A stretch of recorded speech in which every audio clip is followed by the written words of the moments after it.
नुसतं झुलवत 3 वर्ष ठेवली, एकानं आत्महत्या केली, फाशी घेतली, एकानं हार्ट अटॅकनं कर्मचारी मेला, अनेकांचे संसार उद्ध्वस्त झाले, अनेकांच्या घरांवर जप्त्या आल्या, खूप त्रासमध्ये हालाकीमध्ये ह्या कर्मचाऱ्यांचं जीवन गेलं.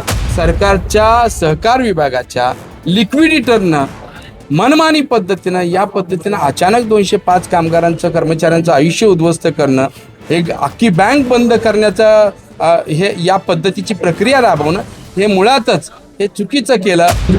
22 नोव्हेंबर 2022 मध्ये अचानक 205 कर्मचाऱ्यांना कामावून काढून टाकण्यात आलं. त्याच्यावरती लिक्विडिटर दादाभाऊ काळे यांच्या सह्या आहेत.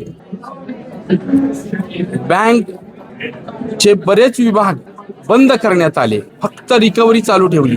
हे सगळं करत असताना महाराष्ट्र लेबर डिपार्टमेंटची शासनाची परमिशन त्यांनी घ्यायला पाहिजे होती. अशी काही परवानगी त्यांनी घेतली नाही.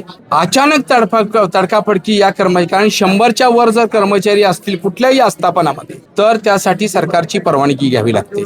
इथं 3 वर्ष हे लोक बँकेमध्ये जात आहेत, आम्हाला पूर्वत कामावर घ्या, आमचे पगार राहिले ते द्या, मागणी करतायत. 3 वर्षे लिक्विडिटर सांगतायत की मी 6 महिन्यात वर्कआउट करून तुम्हाला देतोय, रिकव्हरी चालू आहे, पण दिवाळीत देखील एकही रुपया त्यांना मिळाला नाही. त्यावेळेस हे सर्व कर्मचारी एकत्र आले आणि त्यांनी सांगितलं कायदेशीर आता आपण लढावा. त्यांनी सगळे अधिकार कोर्टात जाण्याचे, सर्वोच्च न्यायालयात, उच्च न्यायालयात, इंडस्ट्रियल कोर्टात, लेबर डिपार्टमेंटला, सरकारकडं अपील करण्याचे सगळे अधिकार आम्हाला दिले.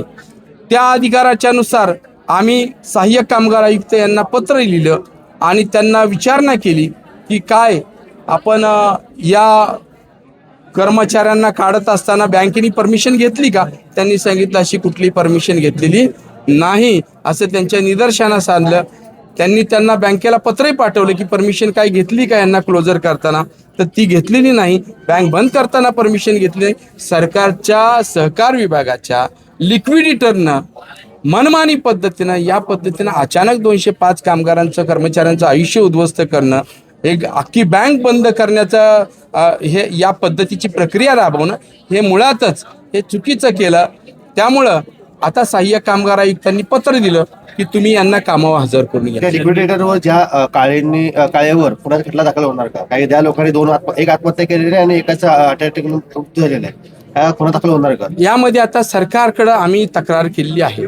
प्रोसिक्युशन तक्रारच्या आधारे दाखल करणं हे सरकारचं कर्तव्य आहे, लेबर डिपार्टमेंटचं, ते करतील.